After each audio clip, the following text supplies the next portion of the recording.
जय हिंद। आज की क्लास में हम एसिड्स बेसिस एंड सॉल्ट्स पढ़ेंगे। चैप्टर नंबर 2 है ये, क्लास 10 साइंस का। अभी तक हम फर्स्ट चैप्टर कंप्लीट कर चुके हैं विद एनसीईआरटी क्वेश्चंस। ये मैंने वन शॉट वीडियोस में कवर किया है, 2 वीडियो बनाया मैंने, जिसमें एक पार्ट में मैंने थ्योरी पोर्शन कवर किया है पूरा केमिकल रिएक्शंस एंड इक्वेशंस का, और सेकंड पार्ट में मैंने एनसीईआरटी के सारे क्वेश्चंस कवर किए। तो अगर आप वो पूरा अच्छे से कवर कर लेंगे तो उसके बाद आपको और कुछ पढ़ने की जरूरत नहीं रहेगी। बोर्ड एग्जाम में एनसीईआरटी के बाहर से कुछ भी पूछा नहीं जाता है। तो उसी फॉर्म में आज हम acids bases and salts cover करेंगे डिटेल्ड मैनर में। वीडियो 1 घंटे की होगी, बट उसमें पूरा चैप्टर एकदम थॉरली कवर किया जाएगा। तो आप बने रहिए इस वीडियो के साथ में। चलिए शुरू करते हैं एसिड्स बेसिस एंड सॉल्ट्स। सबसे पहले हम एक ओवरव्यू ले लेते हैं कि एसिड्स क्या है, बेसिस क्या है और सॉल्ट्स क्या है। तो अगर मैं एसिड्स की बात करूं तो ये कुछ ऐसे सब्सटेंस होते हैं जिनका कि सोर टेस्ट होता है, और ये H+ आयंस देते हैं एक्वस सोल्यूशन में। एक्वस सोल्यूशन क्या होता है ये मैं आपको फर्स्ट चैप्टर में बता चुका हूं। एक्वस सोल्यूशन ऐसा सोल्यूशन होता है जिसमें किसी भी एलिमेंट का सोल्यूशन अगर हम वाटर में बनाते हैं तो उसको हम एक्वस सोल्यूशन बोलते हैं। ठीक है। अच्छा, तो एसिड्स H+ आयंस देते हैं और ये सोर इन टेस्ट होते हैं। जैसे कि अगर मैं बात करूं लेमन, विनेगर, ये सारे क्या हैं, एसिड्स। अभी हम सिर्फ एक ओवरव्यू ले रहे हैं कि एसिड्स बेसिस और सॉल्ट्स हैं क्या। उसके बाद हम डीप में पढ़ेंगे कि एसिड्स के टाइप क्या हैं, स्ट्रॉन्ग एसिड्स क्या हैं, वीक एसिड्स क्या हैं, ऑर्गेनिक एसिड्स क्या हैं, मिनरल एसिड्स क्या हैं, उनकी रिएक्शंस क्या हैं। अभी सिर्फ एक ओवरव्यू, सिर्फ एक छोटी छोटी डेफिनेशन। ठीक है। अगर बेसिस की बात करें तो बेसिस ऐसे सब्सटेंस होते हैं जो कि बिटर टेस्ट में होते हैं। ठीक है। अगर मैं एग्जांपल की बात करूं तो जैसे सोप है, ये भी एक बेस है, अमोनिया है एक बेस है। ठीक है। तो इस टाइप के सब्सटेंसेस को हम बेसिस बोलते हैं, और ये डिसॉल्व होने पे एक्वस सोल्यूशन में OH- आयंस देते हैं। ठीक है। अब ये OH- आयंस क्या है, H+ आयंस क्या है, ये सब हम डिटेल में इस वीडियो में कवर करेंगे। ठीक। अगर मैं सॉल्ट्स की बात करूं तो सॉल्ट्स आयनिक कंपाउंड्स होते हैं जो कि कैटायन और एनायन के फॉर्मेशन से बनते हैं। कैटायन पॉजिटिव आयन होता है, एनायन नेगेटिव आयन होता है। ठीक, ये एक बेसिक सा ओवरव्यू हो गया। अब हम स्टार्ट कर रहे हैं अपना चैप्टर। सबसे पहला जो टॉपिक है वो है इंडिकेटर्स। ठीक है। हम देखते हैं इंडिकेटर्स क्या होते हैं। इंडिकेटर डाई होती है। डाई आप जानते हैं, जो अपना कलर चेंज करते हैं जब हम उनको एसिड और बेस में डालते हैं। तो इंडिकेटर्स का काम क्या है? इंडिकेटर्स का काम होता है कि बताना कि ये एसिड है या बेस है। अगर आपको 2 लिक्विड सॉल्यूशन दे दिए जाएं एक ही कलर के, ठीक है, एकदम ऐसे हों जैसे पानी रखा है, एकदम इस तरह के सॉल्यूशंस दे दिए जाएं, और आपसे पूछा जाए कि भाई एसिड है या बेस है, तो आप नहीं बता पाओगे। इसलिए इंडिकेटर्स बनाए गए, इंडिकेट करते हैं कि कोई चीज एसिड है या बेस है। ठीक। तो देखते हैं कि कौन कौन से इंडिकेटर्स होते हैं।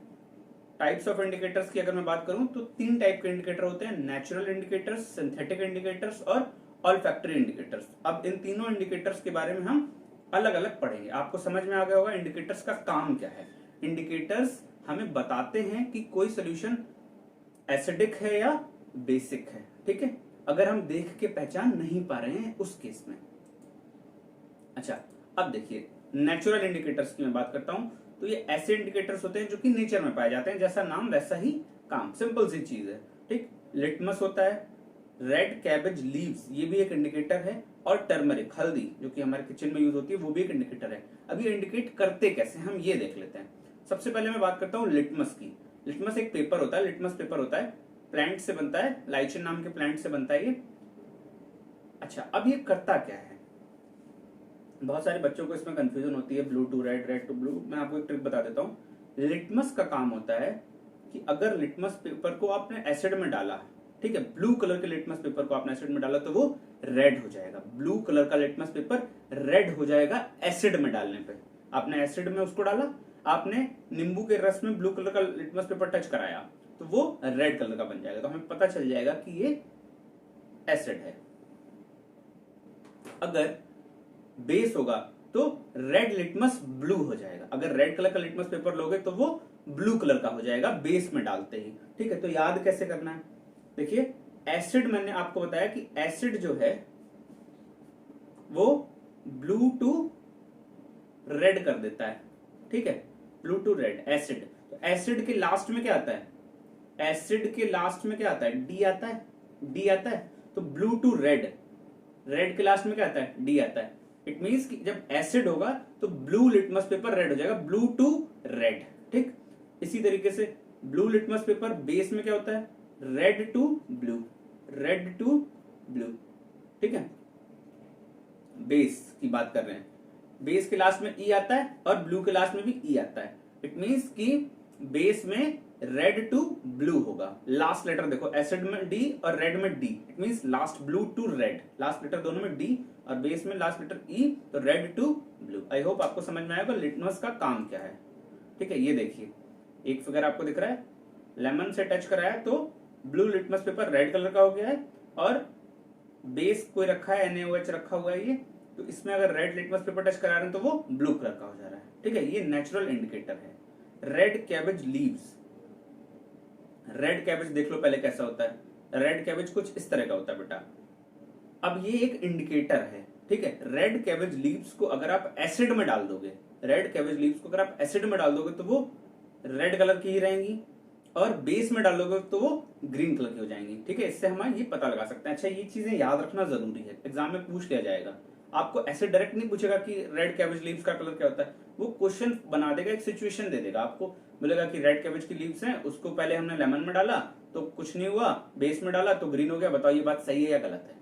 तो आपको ये चीज पता होनी चाहिए। ठीक है, एग्जाम में डायरेक्ट नहीं पूछता, एक सिचुएशन बना के देता है, बट आपको कॉन्सेप्ट बेसिक एकदम क्लियर होना चाहिए। ठीक है, अब अगर मैं बात करूं टर्मरिक की, ठीक है, आपने अक्सर देखा होगा कि कपड़ों पे हल्दी लग जाती है। ठीक है, तो टर्मरिक भी एक इंडिकेटर है। अगर एसिड में टर्मरिक को डालोगे तो वो येलो कलर का ही रहेगा। ठीक है, येलो ही होता है, येलो ही रहेगा। ठीक, नो चेंज। बट अगर बेस में आप डालोगे टर्मरिक को तो वो रेड कलर का हो जाएगा। ठीक है, बेस में डालने पे टर्मरिक रेड कलर का हो जाता है। ये देखो एक सोल्यूशन है, इसमें एसिड में डाला तो येलो ही है, और बेस डाला तो ये रेड कलर का हो गया। ठीक है, ये नेचुरल इंडिकेटर्स थे बेटा। अब हम बात करते हैं सिंथेटिक इंडिकेटर्स की। सिंथेटिक इंडिकेटर्स वो इंडिकेटर्स होते हैं जो कि लेबोरेटरी में बनाए जाते हैं, लैब में बना दिया। ठीक है, कुछ केमिकल रिएक्शंस की और हमने इंडिकेटर्स बना लिए। ठीक है, दो टाइप के होते हैं, मिथाइल ऑरेंज और फिनोल्फथलीन। ठीक है, अब हम देखते हैं कि ये काम कैसे करते हैं। मिथाइल ऑरेंज जो है ऑरेंज कलर का होता है, और मिथाइल ऑरेंज को जब आप एसिड में डालते हो, मिथाइल ऑरेंज को जब आप एसिड में डालते हो तो वो रेड कलर का हो जाता है, सोल्यूशन रेड कलर का कर देगा। ठीक, और अगर आप बेस में डालोगे तो उसको येलो कलर का कर देगा। ये चीज आपको याद रखनी पड़ेगी। ठीक, फिनोल्फथलीन क्या होता है, फिनोल्फथलीन भी एक इंडिकेटर है। अगर आप एसिड में फिनोल्फथलीन डाल दोगे, लिक्विड होता है, आप एसिड में डाल दोगे तो ये कलरलेस हो जाएगा, पूरा सोल्यूशन कलरलेस हो जाएगा, एकदम पानी जैसा हो जाएगा। ठीक है, और बेस में डालोगे तो पिंक कलर का हो जाएगा, रेडिश पिंक। ठीक है, ये चीज आपको याद करनी है, नोट कर लीजिए इसको। ऑल्फैक्टरी इंडिकेटर्स की बात करते हैं। ऑल्फैक्टरी इंडिकेटर्स ऐसे इंडिकेटर्स होते हैं जो कि जब उनको हम एसिड या बेस में डालते हैं तो उनकी स्मेल चेंज हो जाती है। ठीक है, उनकी स्मेल चेंज हो जाती है। बेटा इंडिकेटर्स का काम क्या है, इंडिकेटर्स का काम है कि पता लगाए एसिड है या बेस है।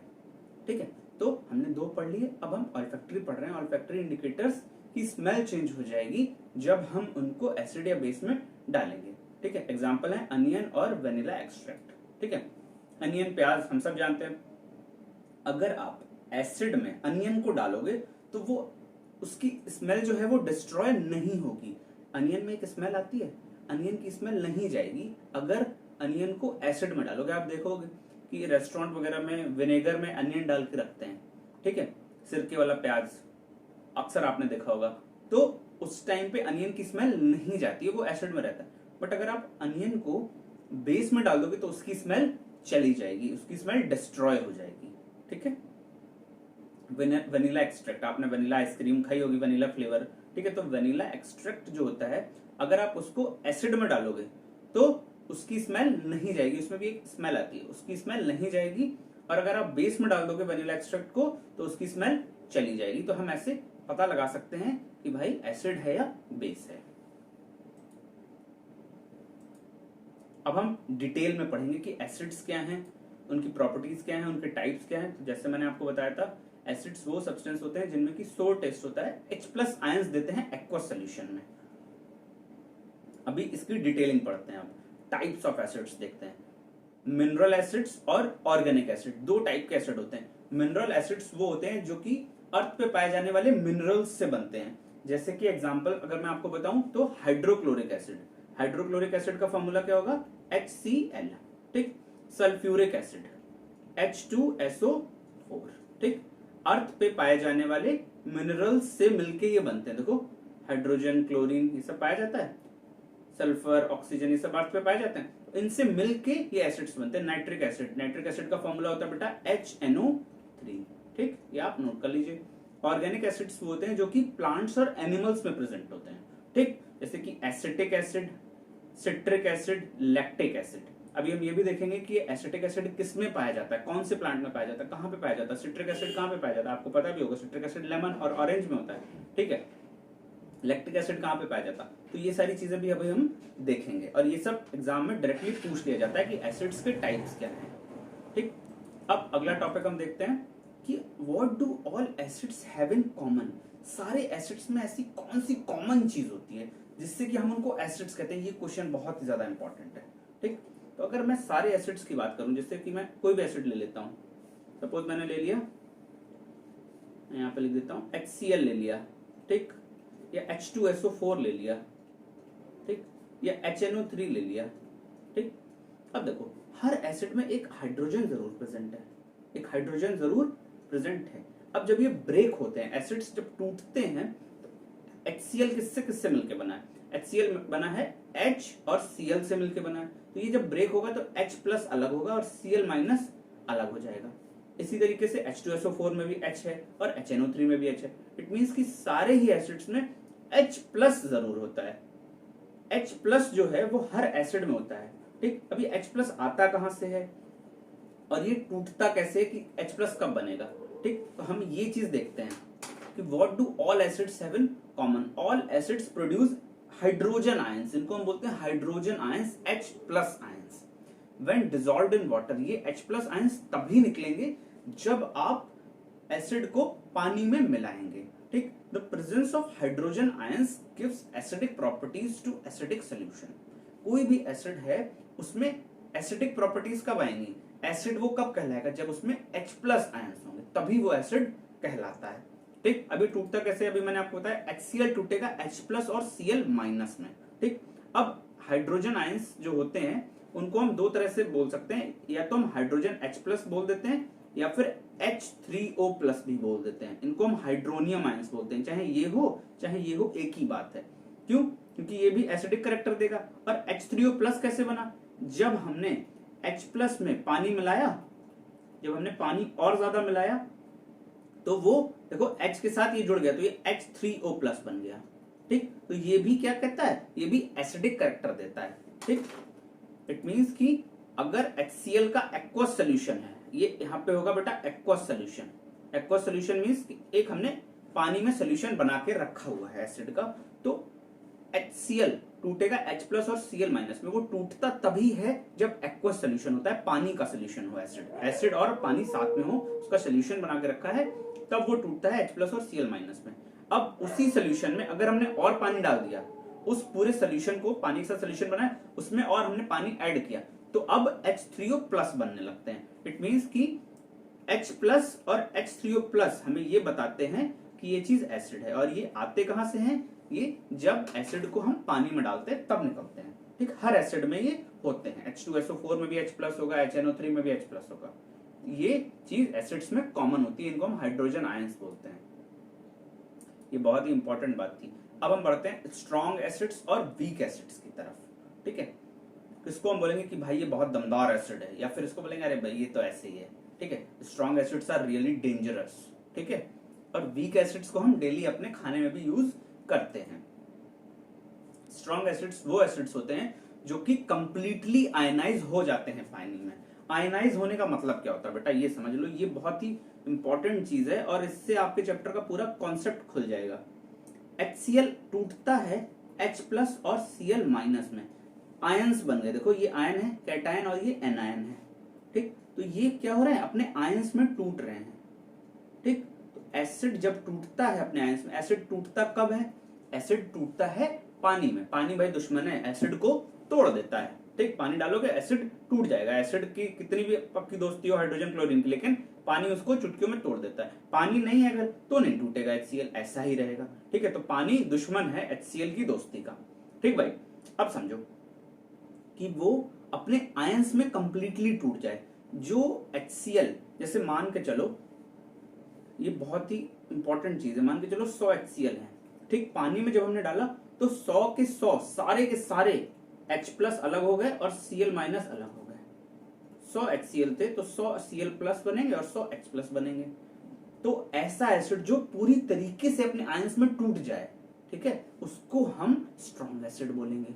ठीक, अगर ऐसा होता कि 100 में से मान लो 10 HCl टूटे, 10 H प्लस टूटे और 10 Cl माइनस बने, और बाकी जो 90 थे वो HCl ऐसे ही रहे, वो ब्रेक नहीं हुए। ठीक, तो ऐसे केस में वो स्ट्रॉन्ग एसिड नहीं होगा। स्ट्रॉन्ग कौन होगा? जो कंप्लीटली टूट जाता है अपने आयंस में।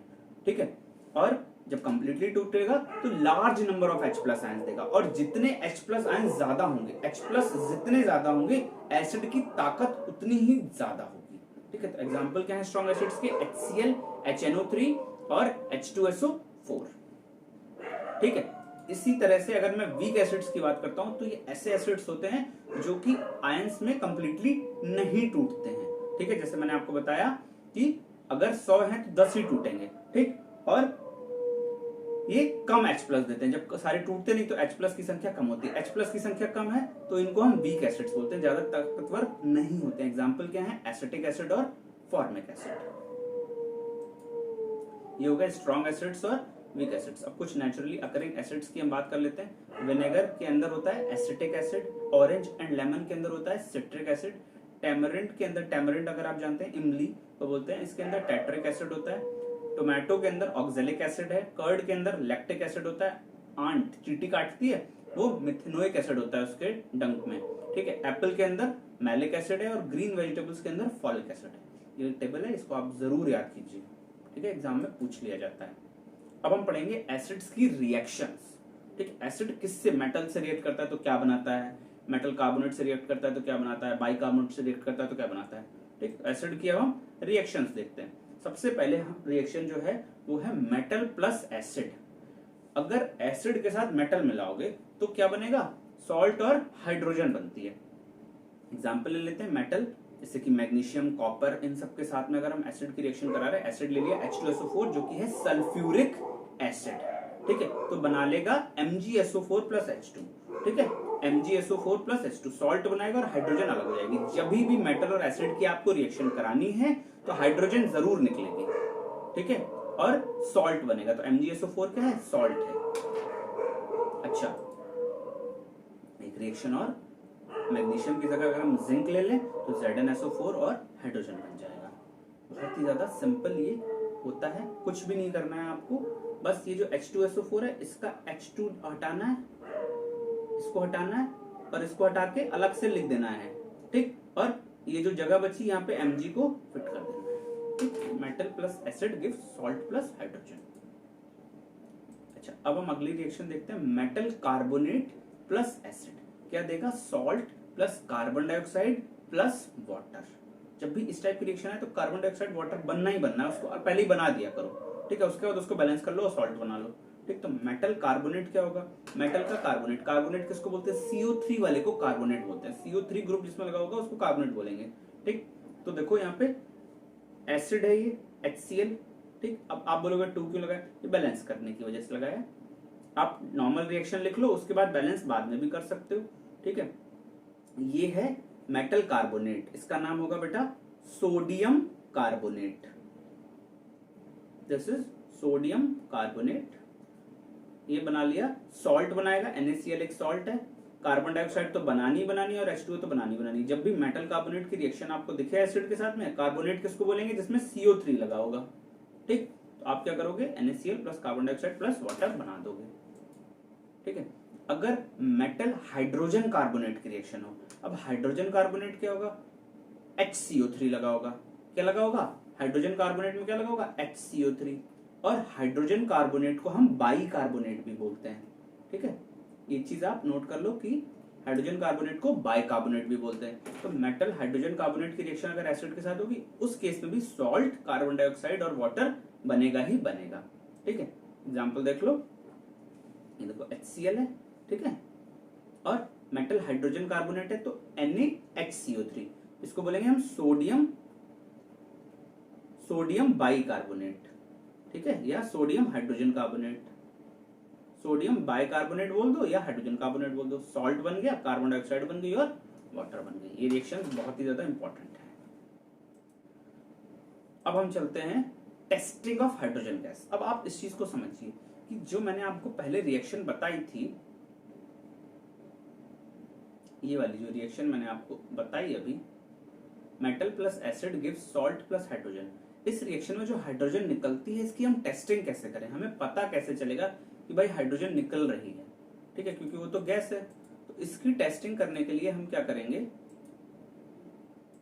हम टेस्टिंग ऑफ हाइड्रोजन समझेंगे कि कैसे होती है। ठीक है, हाइड्रोजन गैस को हम टेस्ट कर सकते हैं। ये एक सेटअप देखो आप, ये यहाँ पे देखो, ये यहाँ पे जिंक है, एक मेटल है, ठीक है, डाइल्यूट सल्फ्यूरिक एसिड है। डाइल्यूट एसिड वो होते हैं जिसमें पानी मिला होता है, ठीक, सल्फ्यूरिक एसिड है, और ये सेटअप बना दिया इन्होंने, जिंक डाल दी। इट मींस ये कौन सी रिएक्शन हो गई, ये कौन सी रिएक्शन है, यहाँ पे जिंक प्लस H2SO4 वाली रिएक्शन है। जिंक मिला दी, क्या देगा ये, ZnSO4 प्लस हाइड्रोजन देगा। ठीक, अब इस हाइड्रोजन निकल रही है, कैसे हम पता करेंगे, तो देखिए ये डिलीवरी ट्यूब है और इससे हाइड्रोजन निकलेगी। तो अब हम क्या करेंगे, एक कैंडल लेके आएंगे, तो कैंडल क्या करेगी, पॉप साउंड के साथ जलेगी, बस्ट होगी, पॉप साउंड आएगा। ठीक है, तो अगर पॉप साउंड आ रहा है इट मींस कि क्या हो रहा है, हाइड्रोजन निकल रही है। ये हाइड्रोजन का टेस्ट है। ठीक, हाइड्रोजन को हम कैसे टेस्ट करेंगे, भाई हाइड्रोजन है या नहीं है। कार्बन डाइऑक्साइड की टेस्टिंग कैसे करते हैं, कार्बन डाइऑक्साइड कहाँ निकल रही थी, अभी कार्बन डाइऑक्साइड निकल रही थी पुरानी वाली रिएक्शन में, जिसमें हम मेटल कार्बोनेट और एसिड की रिएक्शन करा रहे थे, तो salt, carbon dioxide plus water बन रहा था। ठीक है, तो कार्बन डाइऑक्साइड जो निकल रही है उसकी टेस्टिंग कैसे करें, और ये इंपॉर्टेंट क्वेश्चन है, बोर्ड में बहुत बार आया है, बहुत बार, तो इसको आप जरूर नोट कर लीजिए और अच्छे से समझ भी लीजिए। ठीक है, तो जो कार्बन डाइऑक्साइड निकल रही है, अगर हम उसको लाइम वाटर से पास करें इन लिमिट का मतलब क्या होता है, ये क्वेश्चन ऐसे ही आता है कि what happens when carbon dioxide is pass through lime water in limit. In limit का मतलब है कि भाई थोड़े से अमाउंट में कार्बन डाइऑक्साइड को हम पास करते हैं लाइम वाटर के साथ में। ठीक, लाइम वाटर क्या होता है, लाइम वाटर बेटा होता है CaOH का होल ट्वाइस, जिसको कि हम स्लेक्ड लाइम भी बोलते हैं। ठीक है, स्लेक्ड लाइम जो होता है, स्लेक्ड लाइम, इसका फॉर्मूला होता है CaOH का होल ट्वाइस। ठीक है, ये सब मैंने फर्स्ट चैप्टर में बहुत डिटेल में समझाया है। ठीक, इसके साथ में जब हम कार्बन डाइऑक्साइड को पास करते हैं इन लिमिट, मतलब थोड़ी सी कार्बन डाइऑक्साइड, तो होता क्या है, जो लाइम वाटर है वो मिल्की हो जाएगा, ऐसा लगेगा दूध जैसा हो गया है, क्योंकि एक इनसॉल्युबल प्रेसिपिटेट बन जाता है किसका, कैल्शियम कार्बोनेट का। तो ये रिएक्शन आप अच्छे से समझ लो, ये देखो ये क्या है, ये है लाइम वाटर, ठीक है, लाइम वाटर, और ये कार्बन डाइऑक्साइड इन लिमिट लगाई, बनेगा कैल्शियम कार्बोनेट, कैल्शियम कार्बोनेट बनेगा और वाटर बनेगा, इसका एक PPT बन जाएगा।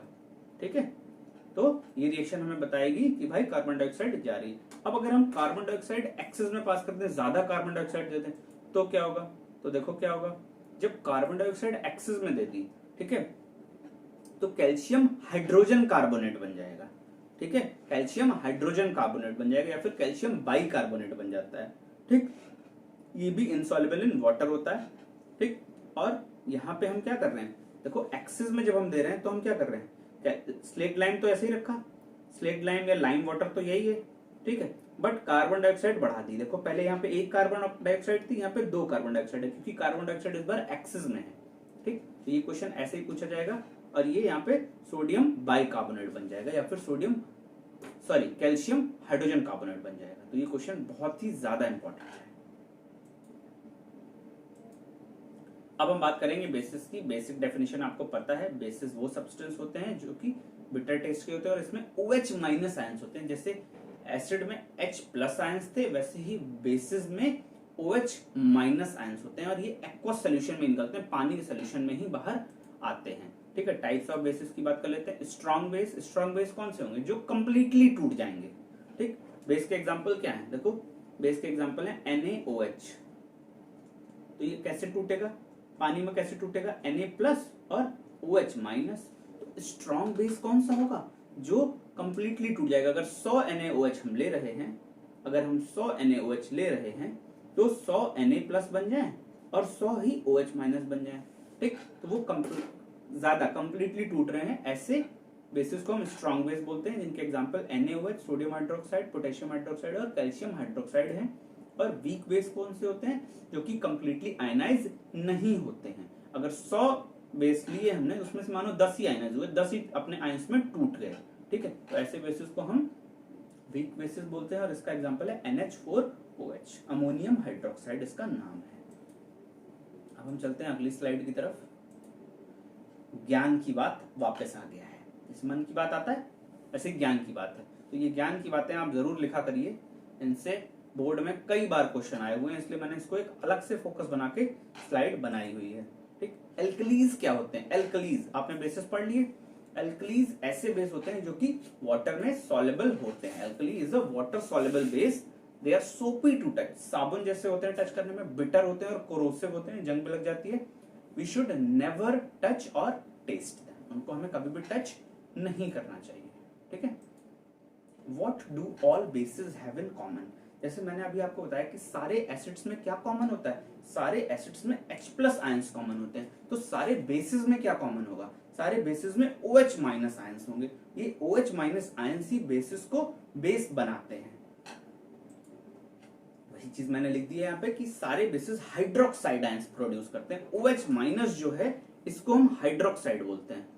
ठीक है, और ये टूटता कहाँ है, पानी में, एक्वा सोल्यूशन में। ठीक है, कैसे टूटता है ये भी देख लेते हैं। देखिए NaOH टूटेगा Na+ और OH- में, KOH टूटेगा K+ और OH- में, और MgOH का होल ट्वाइस, अगर होल ट्वाइस लगा हुआ है इसका मतलब क्या, देखिए OH पे तो चार्ज -1 का ही होता है, अगर एक माइनस लगा है इट मींस -1, अगर माइनस यहाँ पे 2 लिख दें तो -2 हो जाएगा, बट ऐसा होता नहीं है। लेकिन अगर MgOH का होल ट्वाइस है तो ये टूटेगा Mg+2 में और 2OH-। ठीक, 2OH- लगेंगे, क्योंकि एक OH पे -1 का चार्ज, तो 2H पे 2 माइनस, और Mg पे +2 होता है, इसलिए दोनों को बैलेंस करने के लिए। ठीक है, तो ये हर बेस में कॉमन होता है। क्या कॉमन होता है, hydroxide ions. This is really really important. अब हम बात करेंगे बेस की रिएक्शंस के बारे में। तो जैसे एसिड में होता था metal plus acid give salt plus hydrogen, वैसे यहाँ पे है metal plus base give salt plus hydrogen. एक एग्जांपल देख लेते हैं, 2NaOH। NaOH क्या है, बेस है, मेटल है जिंक, तो ये सॉल्ट बनाएगा। इस सॉल्ट का नाम है सोडियम जिंकेट, सोडियम जिंकेट। ठीक है, और हाइड्रोजन इसमें भी निकलती है। ठीक है, metal plus base give salt plus hydrogen. अब आप लोगों के लिए अच्छी खबर क्या है, आप लोगों के लिए अच्छी खबर ये है कि अगर बेस की रिएक्शन मेटल कार्बोनेट से कराएं या मेटल हाइड्रोजन कार्बोनेट से कराएं तो रिएक्शन नहीं होती है। कि एसिड में क्या हो रहा था, मेटल कार्बोनेट और मेटल हाइड्रोजन कार्बोनेट से जब हम रिएक्शन करा रहे थे एसिड की, तो वहां पे क्या बन रहा था, salt plus carbon dioxide plus water. बहुत ही सिंपल चैप्टर और बहुत ही सिंप्लीफाइड मैनर मैंने इसको कवर किया है। ठीक है, आप एंजॉय करिए इसको, अच्छे से समझिए चीजों को। अब हम चलते हैं अपनी नेक्स्ट स्लाइड की तरफ। न्यूट्रलाइजेशन रिएक्शन क्या है, न्यूट्रलाइजेशन रिएक्शन का मतलब होता है न्यूट्रल हो जाना, ना एसिड रहे ना बेस रहे। तो न्यूट्रलाइजेशन रिएक्शन कौन सी रिएक्शन होती है, एसिड प्लस बेस को अगर हम मिला दें, एसिड को मिला दें और बेस को मिला दें तो सॉल्ट प्लस वाटर बनता है। ऐसी रिएक्शन को हम न्यूट्रलाइजेशन रिएक्शन कहते हैं। इसका हम एक एग्जांपल देख लेते हैं, HCl प्लस NaOH। HCl क्या है, एसिड है, हाइड्रोक्लोरिक एसिड। NaOH क्या है, बेस है। क्या बन जाएगा, सॉल्ट बनेगा, NaCl प्लस H2O। कैसे बनेगा, देखो HCl का, देखो इस रिएक्शन को समझ लेते हैं एक बार। HCl टूटता है किसमें, H प्लस और Cl माइनस में, और NaOH टूटता है किसमें बेटा, Na प्लस और OH माइनस में। ठीक, अब क्या करेगा, प्लस वाला माइनस के साथ जाएगा तो ये Na प्लस जो है ये Cl माइनस के साथ मिल जाएगा और NaCl बना लेगा, और ये OH माइनस और H प्लस आपस में मिलके H2O बना लेंगे। ठीक है, तो ये रिएक्शन कुछ इस तरह से होती है, acid plus base gives salt plus water. इसको हम न्यूट्रलाइजेशन रिएक्शन बोलते हैं। अब ज्ञान की बात फिर से वापस आ गया है। इस बार जो ज्ञान की बात है वो हमें बहुत ही खास बात बता रहा है। मेटल के जो ऑक्साइड होते हैं, मेटल के ऑक्साइड जो हैं, अब इस बात को बहुत ही डीप में समझने की कोशिश करिएगा। मेटल और उसके ऑक्साइड, जैसे मैग्नीशियम और उसका oxide magnesium oxide, calcium oxide, ठीक। तो ये जितने भी ऑक्साइड्स हैं ये बेसिक नेचर के होते हैं। मेटल का अगर ऑक्साइड है तो वो बेसिक नेचर का होगा। आपको ये समझना होगा कि मेटल का ऑक्साइड बेसिक होगा, जबकि नॉन मेटल का ऑक्साइड, देखो मेटल क्या है, मैग्नीशियम, कैल्शियम, ये सब क्या है, मेटल्स हैं। जबकि नॉन मेटल क्या है, कार्बन। तो कार्बन का अगर हम ऑक्साइड ले रहे हैं तो वो एसिडिक होगा, जबकि मेटल का ऑक्साइड बेसिक होगा। इस बात को जितना आसान शब्दों में समझ सको समझ लो। मेटल ऑक्साइड्स आर बेसिक और नॉन मेटल के ऑक्साइड्स ऐसे होंगे, एसिडिक होंगे। अब यहाँ पे हम क्या करते हैं, अब अगर हम एक काम करें, थोड़ा खेलते हैं जरा। मेटल के ऑक्साइड्स बेसिक होते हैं, तो बेसिक अगर हैं इट मींस कि वो बेस की प्रॉपर्टी शो करेंगे। तो अगर एसिड की रिएक्शन, अगर हम एसिड की रिएक्शन किससे करा दें, मेटल ऑक्साइड से करा दें, बात समझने की कोशिश करना, मेटल ऑक्साइड से करा दें। मेटल ऑक्साइड कैसे हैं, बेसिक हैं, बेस हैं वो। तो क्या ये एसिड प्लस बेस रिएक्शन हो जाएगी, क्या ये एसिड प्लस बेस रिएक्शन हो जाएगी? ये कौन सी रिएक्शन हो गई, ये न्यूट्रलाइजेशन रिएक्शन हो गई। इसी तरीके से अगर हम बेस की रिएक्शन करा दें नॉन मेटल के ऑक्साइड से, देखो बेटा नॉन मेटल के ऑक्साइड से, तो ये नॉन मेटल के ऑक्साइड कैसे होते हैं, एसिड जैसे होते हैं। तो ये भी देखो बेस प्लस एसिड, ये क्या बन गया, बेस और एसिड की रिएक्शन को न्यूट्रलाइजेशन रिएक्शन बोलते हैं, ठीक है। तो यही रिएक्शंस हम आगे देखेंगे। मेटल ऑक्साइड और एसिड की रिएक्शन होगी हमेशा, मेटल ऑक्साइड और बेस की रिएक्शन नहीं होगी। क्यों? क्योंकि मेटल ऑक्साइड किस तरह से काम करता है, ये जो मेटल ऑक्साइड आपको दिख रहा है ये किस तरह से काम करता है, ये बेस की तरह काम करता है, ठीक। और बेस प्लस एसिड, तो मेटल ऑक्साइड ले लिया CuO, ठीक, कॉपर ऑक्साइड। अब देखो CuO की रिएक्शन एसिड के साथ कराई तो ये CuCl2 salt plus water, neutralization reaction हो गई, ठीक है। अच्छा अब देखते हैं, अब नॉन मेटल ऑक्साइड की रिएक्शन किसके साथ होगी, नॉन मेटल ऑक्साइड की रिएक्शन होगी बेस के साथ में। तो नॉन मेटल की ऑक्साइड ले ली, कार्बन डाइऑक्साइड, ठीक, और बेस के साथ रिएक्शन होगी। क्यों? क्योंकि ये नॉन मेटल किसकी तरह बिहेव कर रहा है, ये एसिड की तरह बिहेव कर रहा है। तो एसिड प्लस बेस क्या बन गया, सॉल्ट प्लस वाटर, ठीक। तो सॉल्ट बनेगा CaCO3 और वाटर H2O, ठीक है। बेस क्या है यहाँ पे, कैल्शियम हाइड्रोक्साइड। तो ये बात बहुत ही ज्यादा इंपॉर्टेंट है, आपको इस पे फोकस करना है कि मेटल के ऑक्साइड्स बेसिक और नॉन मेटल के ऑक्साइड एसिडिक। डाइल्यूशन किसको बोलते हैं, डाइल्यूशन बोलते हैं जब हम एसिड में या बेस में पानी मिलाते हैं, ठीक। तो ऐसा करने से क्या होता है कि उनके जो H+ आयंस होते हैं उनकी संख्या कम हो जाती है। भाई कंसंट्रेटेड, क्या कंसंट्रेटेड समझना जरूरी है डाइल्यूट से पहले। कंसंट्रेटेड मतलब जैसे हम बोलते हैं एकदम प्योर, गाढ़ा, ठीक है। डाइल्यूट मींस पानी मिला, जैसे दूध या जो दूध आता है वो क्या करते हैं भाई, डाइल्यूशन तो ही करते हैं, दूध एकदम कंसंट्रेटेड गाढ़े दूध में पानी मिला देते हैं वो, ठीक है। तो कंसंट्रेटेड मींस एकदम प्योर फॉर्म में। अगर प्योर एसिड है तो उसको हम कंसंट्रेटेड एसिड बोलेंगे, अगर उसमें पानी मिलाया गया है तो उसको हम डाइल्यूटेड एसिड बोलेंगे। तो डाइल्यूशन का मतलब क्या होता है कि अगर हम एसिड और बेस में पानी मिलाते हैं तो इस चीज को हम डाइल्यूशन बोलते हैं। और डाइल्यूशन से कंसंट्रेशन ऑफ आयंस कम हो जाती है। कंसंट्रेशन मींस जो जितने आयंस की संख्या है वो कम हो जाएगी, ठीक है। अगर एसिड है तो उसके H+ घट जाएंगे और बेस है तो उसके OH- घट जाएंगे पर यूनिट वॉल्यूम में। अगर 1 लीटर एसिड है, ठीक, 1 लीटर एसिड में आपने 1 लीटर पानी मिला दिया तो 1 लीटर एसिड में जितने आयंस होंगे कम हो जाएंगे ना वो, क्योंकि पानी उसमें आ गया। पहले क्या थे, सिर्फ और सिर्फ एसिड के ही आयंस थे, ठीक है। तो पानी मिलाना इज नोन एज डाइल्यूशन। धोखेधड़ी के काम है ये डाइल्यूशन करना, ठीक है। बट केमिस्ट्री में ये काम की चीज होती है, ठीक है। हमेशा हमें कंसंट्रेटेड एसिड की जरूरत नहीं होती है। अब ये डाइल्यूशन हम करते कैसे हैं, एसिड में पानी मिलाना है तो हम करेंगे कैसे, ये चीज आप बहुत ही अच्छे से समझ लो, जितने अच्छे से आप समझ सको कि कभी भी आपको डाइल्यूशन करना है, एसिड और पानी को मिलाना है, तो हम हमेशा क्या करते हैं, पानी में एसिड डालते हैं, ना कि एसिड में पानी। इस चीज को आप समझो एक फिगर से। ये देखो, ये मैंने 2 फिगर बनाया, उसके बाद आप थ्योरी पढ़ना। जो ये वाला फिगर है ये, दिस इज राइट। एसिड को डालना है पानी में, एक कंटेनर में पानी रख लो और उसमें थोड़ा थोड़ा करके एसिड डालते जाओ। एसिड खतरनाक चीज है।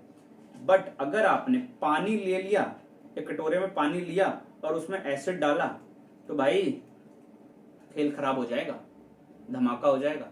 इट मीन्स कि आपको क्या करना है, पानी लेना है और उसमें एसिड थोड़ा थोड़ा डालना है, एसिड लेके उसमें पानी नहीं मिलाना। ठीक है, यही मैंने यहाँ पे चीज लिखी हुई कि care is taken with mixing concentrated acid with water, acid must always be added slowly to the water with constant stirring. और क्या करना है, उसको चलाते रहना है, स्टिरिंग करते रहना है। अगर वाटर ऐड कर दोगे तो हीट जनरेट हो जाएगी, जो कि क्या करेगी, आपको जला सकती है और कंटेनर फट भी सकता है। ठीक है, हीट जनरेट हो जाती है, इसलिए हमेशा पानी रखो और उसमें एसिड डालते जाओ और उसके साथ उसको स्टिर करते जाओ। ठीक है, ये हो गई डाइल्यूशन की बात। अब हम बात करेंगे पीएच स्केल की। ठीक है, तो पीएच स्केल क्या करती है, ये बताती है कि भाई कोई चीज एसिडिक है या फिर बेसिक है। Scale for measuring hydrogen ion concentration, hydrogen ion के कंसेंट्रेशन को मेजर करती है पीएच स्केल। पीएच का जो मतलब होता है, पी का मतलब होता है, जर्मन वर्ड है ये, पी का मतलब होता है पोटेंस, इसका मतलब होता है पावर। ठीक है, तो पीएच का मतलब होता है पावर ऑफ हाइड्रोजन। सीधी सी बात है, अगर एसिड होगा तो हाइड्रोजन ज्यादा होंगे, हाइड्रोजन ही तो होते हैं एसिड में, H प्लस आयंस। बेस में क्या होते हैं, OH माइनस ज्यादा होते हैं, H प्लस नहीं होते हैं। ठीक, हम पीएच मेजर कर सकते हैं एसिडिक से एल्कलाइन, एल्कलाइन बोले या फिर बेसिक बोले। ठीक है, एल्कलाइन का मतलब भी सेम होता है, एल्कलाइन मींस ऐसा बेस जो पानी में घुल जाए, वो एल्कली बोलते हैं, एल्कली या फिर एल्कलाइन। ठीक है, अब समझते हैं कि भाई पीएच स्केल से हम पता क्या करते हैं, ये समझने की कोशिश करते हैं। तो पीएच स्केल जो होती है वो कुछ इस तरह से होती है, इधर साइड 0 है और इधर साइड 14 है। अगर 0 है इसका मतलब बहुत ही ज्यादा एसिडिक है, उसमें हाइड्रोजन की संख्या बहुत ही ज्यादा है, और अगर 14 है इट मींस कि उसमें हाइड्रोजन की संख्या कम है। ये देखिए यहाँ पे लिखा हुआ बीच में न्यूट्रल 7, अगर 7 है इसका मतलब क्या है, ना ही वो एसिडिक है ना ही वो बेसिक है। अगर 7 से इधर जाएगा कम, 7 से कम जाएगा तो ये एसिडिटी बढ़ रही है, एसिडिक नेचर इंक्रीज हो रहा है। और अगर इधर जाएगा तो ये बेसिक नेचर इंक्रीज हो रहा है। ठीक है, 7 से ज्यादा बोलेगा बेसिक हो रहा है और 7 से कम अगर होगा तो एसिडिक होगा। अगर मैं आपको एक सिचुएशन देता हूं, मैं आपको बोलता हूं कि किसी चीज का pH 3 है और एक का pH 5 है, तो कौन ज्यादा दमदार एसिड है, 7 से कम वाले एसिड, 7 से ज्यादा वाले बेस, इतना समझ लो। तो भाई 3 वाला जो है वो ज्यादा एसिडिक दमदार है, क्योंकि इधर जाने पे, 7 से इधर जाने पे एसिडिक करेक्टर बढ़ता है। ठीक, मतलब 0 पे जब आप जाओगे तो सबसे ज्यादा एसिडिक होगा। ठीक है, जितना ही कम वैल्यू उतनी एसिडिटी ज्यादा। अगर मैं आपको एक सिचुएशन और देता हूं और बोलता हूं कि 12 और 14 कौन ज्यादा बेसिक होगा, तो 14 वाला ज्यादा बेसिक होगा, क्योंकि इधर जाने पे बेस कैरेक्टर बढ़ रहा है, 14 का बेस कैरेक्टर सबसे ज्यादा होगा। ठीक है, इधर OH माइनस बढ़ रहे हैं, इधर H प्लस बढ़ रहे हैं। अब देख लेते हैं पीएच स्केल असल में दिखती कैसी है। कुछ पीएच वैल्यूज भी हैं यहाँ पे, ये देखो पीएच स्केल ऐसे रेड कलर की होगी, इधर 7 पे ग्रीन होगी। प्योर वाटर और ब्लड का पीएच 7 से 7.4 के बीच में होता है। ठीक है, क्योंकि प्योर वाटर जो होगा ना ही वो एसिडिक होगा ना ही वो बेसिक होगा।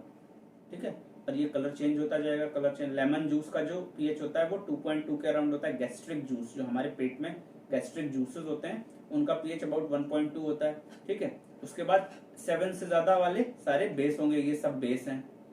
ठीक है, और ये सब एसिड है। ठीक है, मिल्क ऑफ मैग्नीशिया, इसको मैग्नीशियम हाइड्रोक्साइड बोलते हैं। सोडियम हाइड्रोक्साइड का सबसे ज्यादा पीएच 14 होता है। ठीक है, तो ये कुछ पीएच वैल्यूज हैं।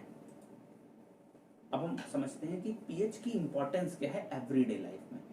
इससे क्वेश्चंस बहुत बार आ चुके हैं और बहुत ज्यादा क्वेश्चंस आते हैं इससे, हर साल आपको मिलेगा ही मिलेगा क्वेश्चन।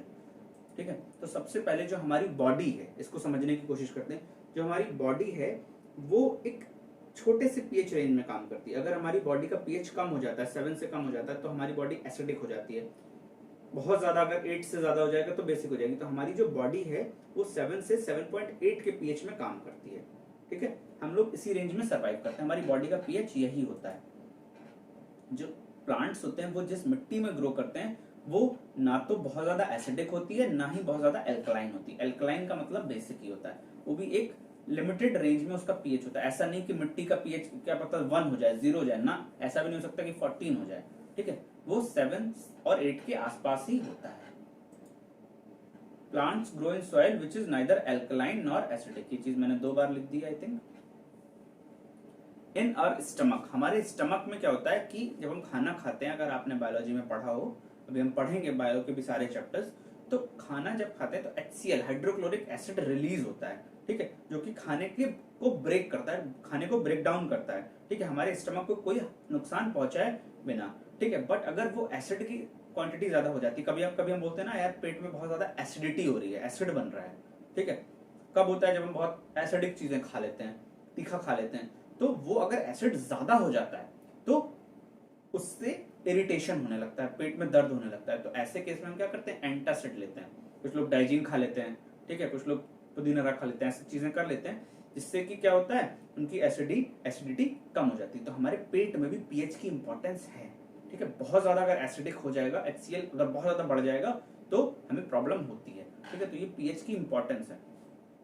टूथ डिके, हमारे जो दांत होते हैं वो किन किन लोगों के दांत खराब हो जाते हैं, इसलिए बोला जाता है भाई घर पे ब्रश करो, ठीक है, छोटे पे मम्मी सिखाती हैं ब्रश करो, वो आदत हमारी हमेशा पड़ी रहती है। कभी आपने किसी को ऐसा देखा कि भाई ब्रश ही नहीं करते? एक ब्रश करना एक हैबिट है, क्यों? उसके पीछे साइंटिफिक रीजन है। हम बिना ब्रश किए भी तो खा सकते हैं, बट नहीं, उसके पीछे साइंटिफिक रीजन ये है कि जब हम खाना खाते हैं तो वो खाना, रात में खाना खाया तो वो हमारे दांतों में फंस जाता है, ठीक है, और जो बैक्टीरिया होते हैं वो एसिड प्रोड्यूस करते हैं और उस खाने को सड़ाते हैं, ठीक है। शुगर और जो फूड मटेरियल्स जो भी होते हैं रात में खाने के बाद, उनको बैक्टीरिया खराब करते हैं, ठीक है, एसिड प्रोड्यूस होता है। अब वो जो एसिड होता है वो हमारे दांतों को खराब करता है, ठीक है।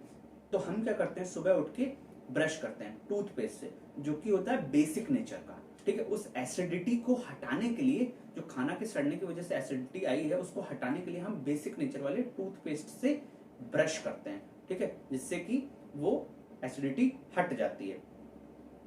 तो जो हमारा टूथ डिके होता है, अगर मुंह का पीएच 5.5 से कम है तो हमारे दांत खराब होने लगते हैं, ठीक है। टूथ एनिमल जो होता है, दांत जो होता है वो इरोडेड हो जाता है, खराब होने लगता है। अब ज्ञान की बात वापस आने वाला है, जी हाँ बिल्कुल ज्ञान की बात आ चुका है।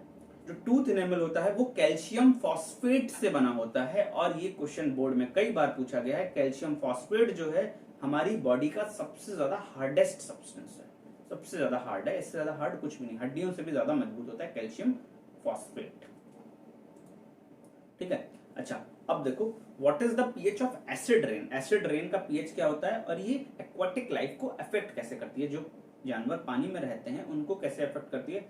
अगर रेन वाटर का पीएच 5.6 से कम हो जाए, ठीक है, 7 से कम एसिडिक, अगर 5.6 से कम हो जाए तो उसको हम बोलते हैं बेटा एसिड रेन, ठीक है।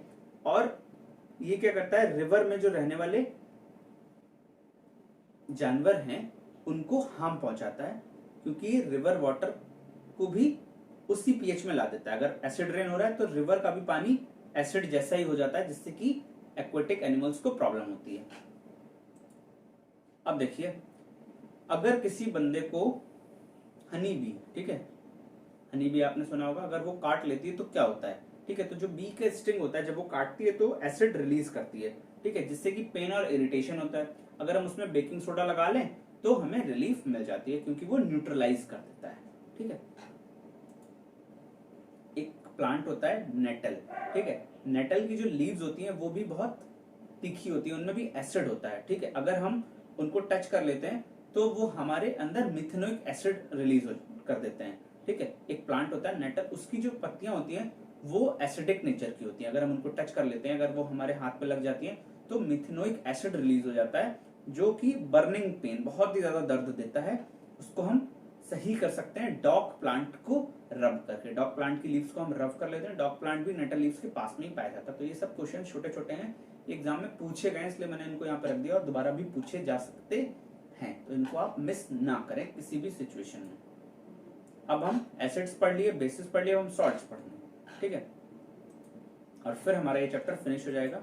बहुत ही सिस्टमेटिक तरीके से मैंने सारी चीजें कवर की हैं, कोई भी छोटी से छोटी चीज मैंने मिस नहीं की है। इसके बाद इसका आपको एनसीईआरटी सोल्यूशन भी मिलेगा, जिसमें कि जितने भी क्वेश्चंस पूछे गए हैं वो सारे आपको मिलेंगे।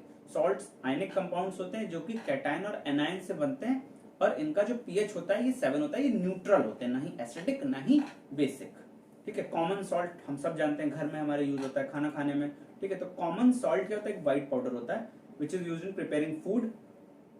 कॉमन सॉल्ट का जो नाम होता है वो होता है बेटा NaCl, सोडियम क्लोराइड को ही हम कॉमन सॉल्ट कहते हैं। अब समझो, ये जो केमिकल है NaCl, इसको हम कॉमन सॉल्ट बोलते हैं। ये बहुत सारे केमिकल्स को बनाने में काम आता है इंडस्ट्री में, जैसे कि कॉस्टिक सोडा, बेकिंग सोडा, ये देखिए मैंने यहाँ पे लिख दिया है, इन सब का हम फॉर्मेशन पढ़ेंगे, वॉशिंग सोडा और ब्लीचिंग पाउडर। इन चारों को बनाने में कॉमन सॉल्ट का ही काम है, ठीक है। कैसे और क्या प्रोसेस है उसको हम समझ लेते हैं। पहले तो हम डिफरेंस समझ लेते हैं कि होता क्या है। अच्छा, ये एक बहुत ही इंपॉर्टेंट चीज मैंने यहाँ पर लिख दी है, NaCl का कंसंट्रेटेड सोल्यूशन, ठीक है। कंसंट्रेटेड सोल्यूशन मींस कि पानी में बहुत सारा NaCl डाल दिया, एकदम गाढ़ा सोल्यूशन है NaCl का, उसको हम ब्राइन बोलते हैं। Concentrated solution of NaCl is called brine, ठीक है। तो उसको आप जरूर नोट करें, मैं आगे ब्राइन वर्ड यूज करूं। सोडियम हाइड्रोक्साइड को समझिए, सोडियम हाइड्रोक्साइड को हम कॉस्टिक सोडा बोलते हैं, फॉर्मूला NaOH। ये चार चीजें इंपॉर्टेंट हैं। सोडियम कार्बोनेट, इसको हम बोलते हैं washing soda, formula Na2CO3। Sodium hydrogen carbonate बोलो या सोडियम बाइकार्बोनेट बोलो, एक ही बात है। इसका दूसरा नाम बेकिंग सोडा है, NaHCO3।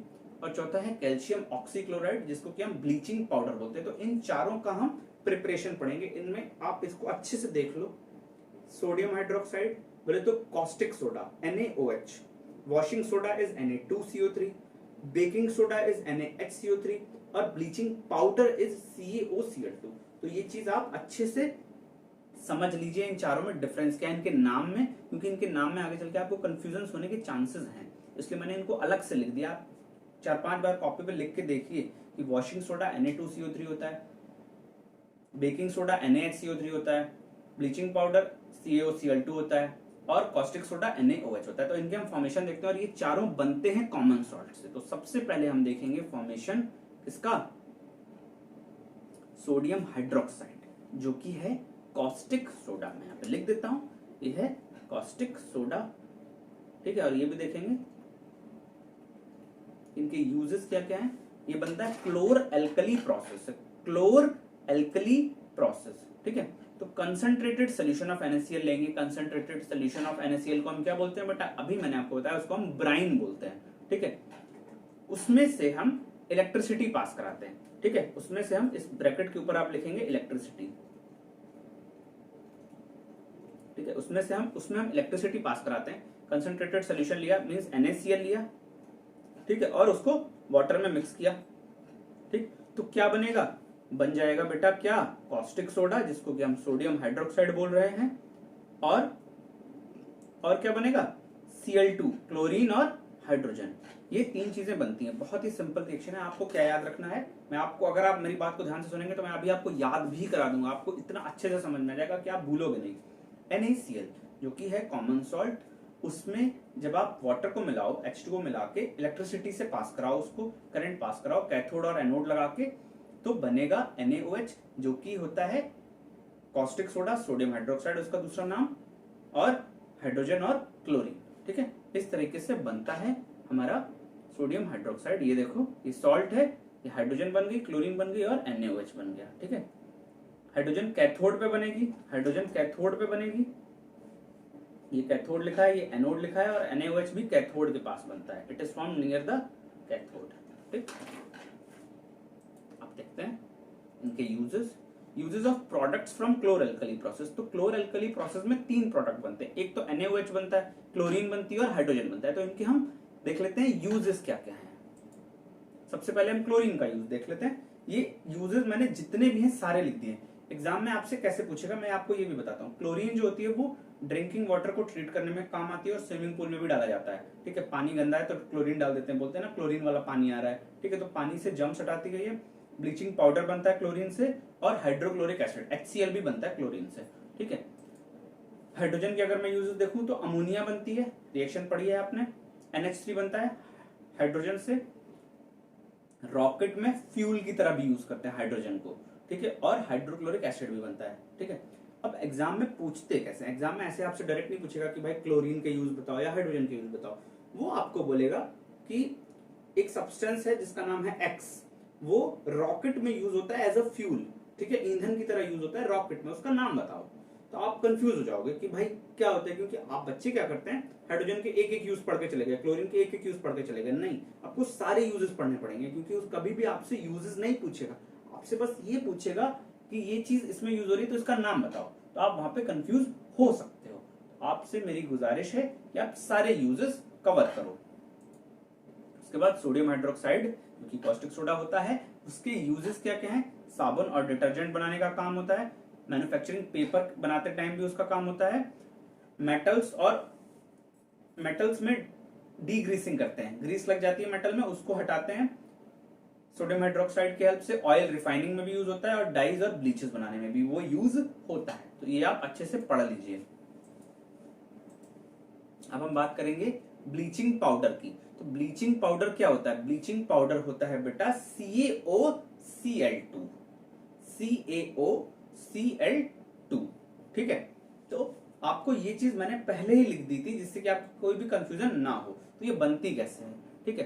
तो जो क्लोरीन गैस प्रोड्यूस हुई है, क्लोर एल्कली प्रोसेस जो अभी हमने पढ़ा था, क्लोर एल्कली प्रोसेस क्या था, क्लोर एल्कली प्रोसेस में 2NaCl था, H2O था, ठीक है, NaOH बन गया था और H2 बनी थी और Cl2 बनी थी, यही तो थी क्लोर एल्कली प्रोसेस। इस प्रोसेस में ये जो क्लोरीन रिलीज हुई है, ये जो क्लोरीन रिलीज हुई है, इसी की हेल्प से ब्लीचिंग पाउडर बनता है।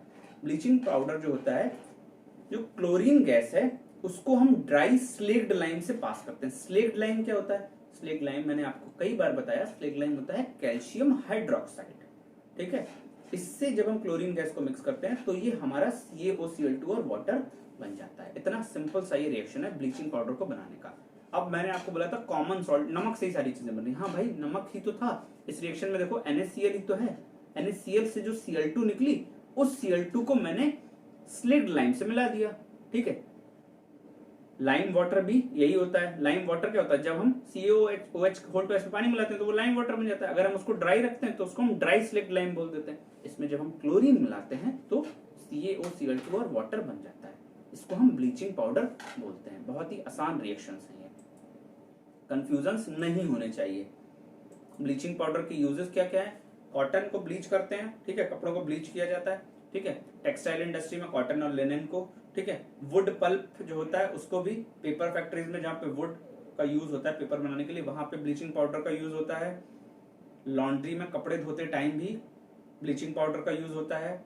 ऑक्सीडाइजिंग एजेंट की तरह भी यूज होता है बहुत सारे केमिकल इंडस्ट्रीज में, और ये भी वाटर को डिसइंफेक्ट करने के भी काम आता है ब्लीचिंग पाउडर, ठीक है।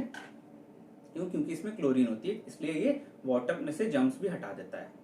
अब हम बात करेंगे बेकिंग सोडा की, ठीक है। तो ये चारों चीजों में आपको कंफ्यूजन नहीं होना चाहिए। बेकिंग सोडा है NaHCO3, NaHCO3 is baking soda, ठीक है। तो बेकिंग सोडा है हाइड्रोजन, सोडियम हाइड्रोजन कार्बोनेट, ठीक है। अब इस केस में हम क्या करते हैं, NaCl इसमें भी ले लिया, ठीक है। देखिए NaCl का यूज बार बार हो रहा है, और अमोनिया चाहिए हमें, वाटर चाहिए और कार्बन डाइऑक्साइड चाहिए। ये चार चीजें चाहिए हमें NaHCO3। ये सॉल्वे प्रोसेस से बनता है, इसका नाम होता है सॉल्वे प्रोसेस, ठीक है। तो NaCl चाहिए। अब देखो यहाँ पे लिखा है cold and concentrated solution. Concentrated solution of sodium chloride क्या होता है, इसको हम ब्राइन बोलते हैं, और कोल्ड ठंडा चाहिए, ठीक है। अमोनिया चाहिए, वाटर और कार्बन डाइऑक्साइड। इन चार चीजों को जब हम रिएक्ट कराते हैं तो ये बन गया हमारा बेकिंग सोडा, ठीक है।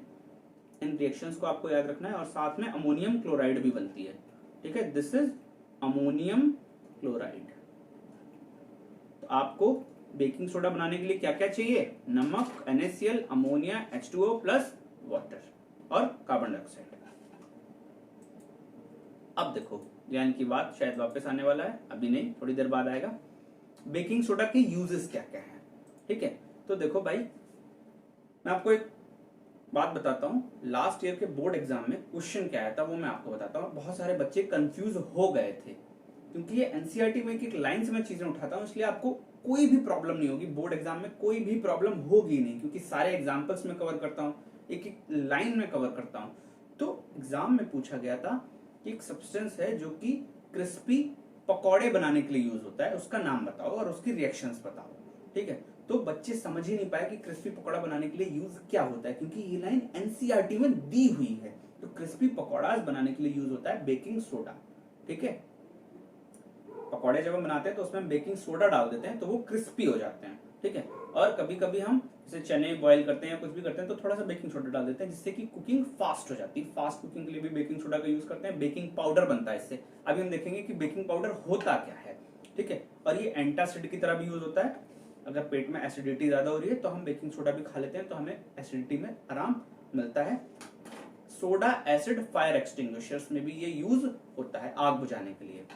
ठीक है, तो ये यूजेस आप जरूर एक एक यूज पढ़िए क्योंकि एग्जाम में पूछ लिए जाएंगे इन्हीं में से कोई और आप समझ नहीं पाएंगे उस टाइम पे। ज्ञान की बात वापस आ चुका है।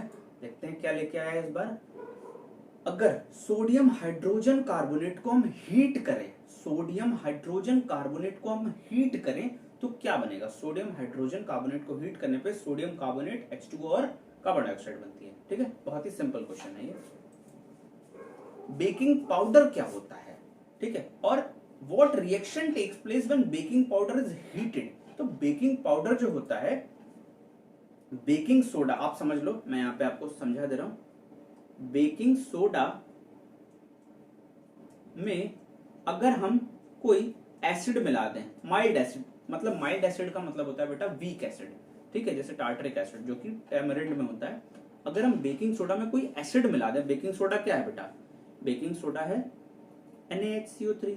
अगर हम इसमें कोई एसिड मिला दें, अगर एसिड मिला रहे, कोई भी एसिड मिला सकते हैं, अगर कोई भी एसिड मिलाएंगे, किसी भी एसिड में क्या जरूर होगा, हर एसिड में क्या चीज कॉमन होती है, हर एसिड में H+ कॉमन होता है। ठीक है, तो यहाँ पे हम लिख देते हैं H+, इसलिए यहाँ पे H+ लिखा हुआ है। ठीक है, तो बेकिंग, अगर आपसे कोई पूछ ले बेकिंग पाउडर क्या होता है तो आप बोलोगे बेकिंग पाउडर बेकिंग सोडा और वीक एसिड का सोल्यूशन होता है। ठीक, बेकिंग सोडा में अगर हम एक एसिड मिला दें बहुत ही माइल्ड वाला, वीक वाला, तो वो बेकिंग पाउडर बन जाता है। ठीक है, अगर हम बेकिंग सोडा को, बेकिंग सोडा में हमने क्या मिलाना है, बेकिंग सोडा में हमने मिलाना है माइल्ड एसिड, बेकिंग पाउडर बन गया। अब इस बेकिंग पाउडर को अगर हम हीट करेंगे तो क्या होगा, ये रिएक्शन एग्जाम में पूछी गई है। देखो ये NaHCO3 और ये H+ क्यों लिखा है, ये H+ किसी भी एसिड से हो सकता है, फ्रॉम एनी एसिड। ठीक है, किसी भी एसिड से ये हो सकता है। अगर इसको मिला दिया तो ये कंप्लीट चीज क्या हो गई, क्या ये बेकिंग पाउडर है, हाँ जी ये बेकिंग पाउडर ही तो है। NaHCO3 में एसिड, ये बेकिंग पाउडर है। अगर हम इसको हीट करेंगे, इस एरो के ऊपर हीट लिखेंगे तो CO2 H2O और सॉल्ट प्रोड्यूस होता है। ये रिएक्शन बहुत ही ज्यादा इंपॉर्टेंट है, इसको आप जरूर जरूर जरूर याद कर लें। आपको समझ में आना चाहिए, आपको फीलिंग आना चाहिए, तभी आप एग्जाम में अच्छा कर पाओगे। अगर आप इतनी सारी रिएक्शंस याद करके जाओगे नहीं कर पाओगे। आपको फील होना चाहिए कि भाई बेकिंग पाउडर क्या है, बेकिंग सोडा क्या है, कॉमन सॉल्ट से कैसे ये सारी चीजें बन जा रही हैं। ठीक है, अब हम चलते हैं अपनी नेक्स्ट स्लाइड की तरफ। अब हम बात करेंगे वॉशिंग सोडा की। ठीक है, तो हमने 3 चीजें पढ़ ली। वॉशिंग सोडा क्या है, washing soda is Na2CO3, but Na2CO3 के साथ एक खास चीज होगी तब जाके वॉशिंग सोडा बनेगा।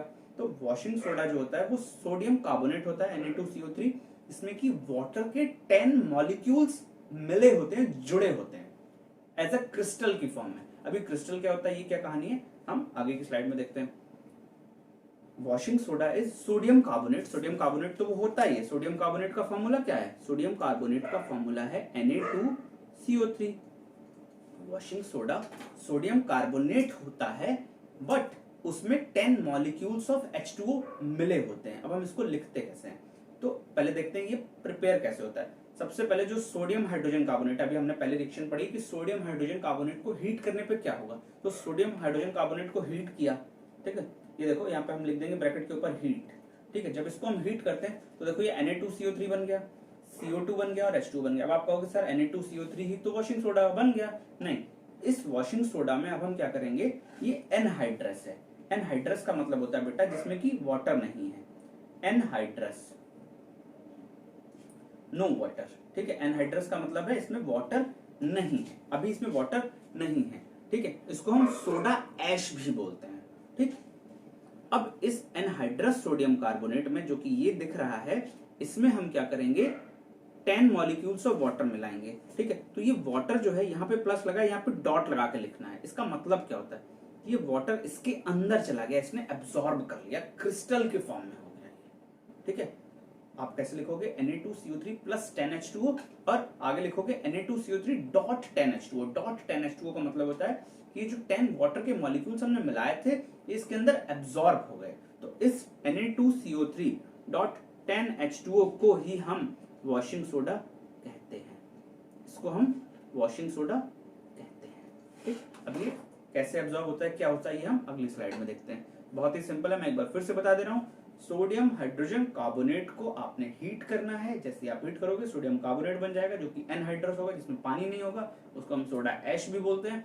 उसके बाद उसमें हम 10 मॉलिक्यूल्स ऑफ वाटर मिलाएंगे जो कि उसके अंदर एब्जॉर्ब हो जाएंगे, डॉट लगा के लिख देंगे, दैट्स इट।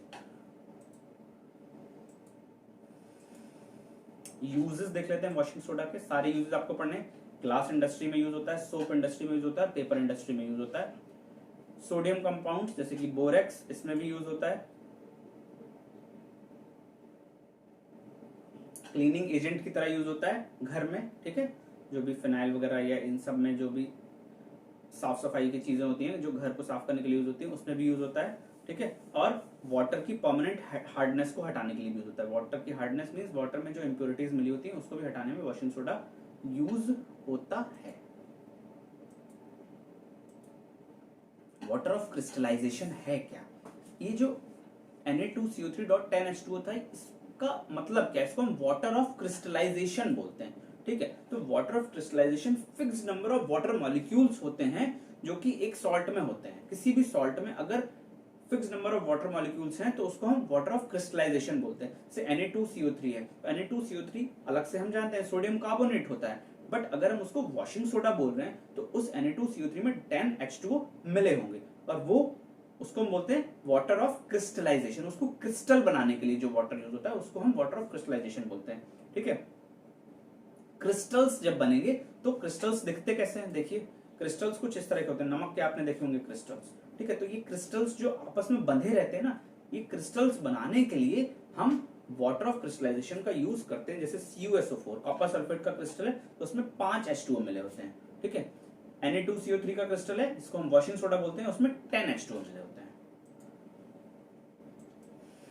जिप्सम क्या है? जिप्सम समझ लीजिए, जिप्सम एक सॉल्ट होता है, इसका फॉर्मूला होता है CaSO4.2H2O। डॉट 2H2O का मतलब है कि इसमें 2 वाटर के मॉलिक्यूल्स मिले हुए हैं। ठीक है, इसको हम कैल्शियम सल्फेट डाइहाइड्रेट भी बोलते हैं। डाइहाइड्रेट का मतलब होता है हाइड्रेट मींस पानी और डाई मींस 2, तो 2 H2O लगे इसलिए कैल्शियम सल्फेट डाइहाइड्रेट। ये देखिए लिखा हुआ है कैल्शियम सल्फेट डाइहाइड्रेट, और इसमें 2 मॉलिक्यूल्स होते हैं वाटर ऑफ क्रिस्टलाइजेशन के। आपको क्या याद रखना है? आपको जो याद रखने है वो बस ये है, जिप्सम का फॉर्मूला होता है CaSO4.2H2O। इसमें 2 वाटर ऑफ क्रिस्टलाइजेशन हैं।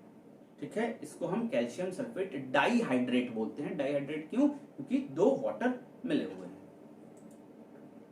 अब देखते हैं कि प्लास्टर ऑफ पेरिस क्या है। प्लास्टर ऑफ पेरिस आपको पता है व्हाइट पाउडर होता है। ठीक है, बोन्स वगैरह टूट जाती हैं, जोड़ने में यूज होता है, डिजाइनिंग वगैरह में भी यूज होता है।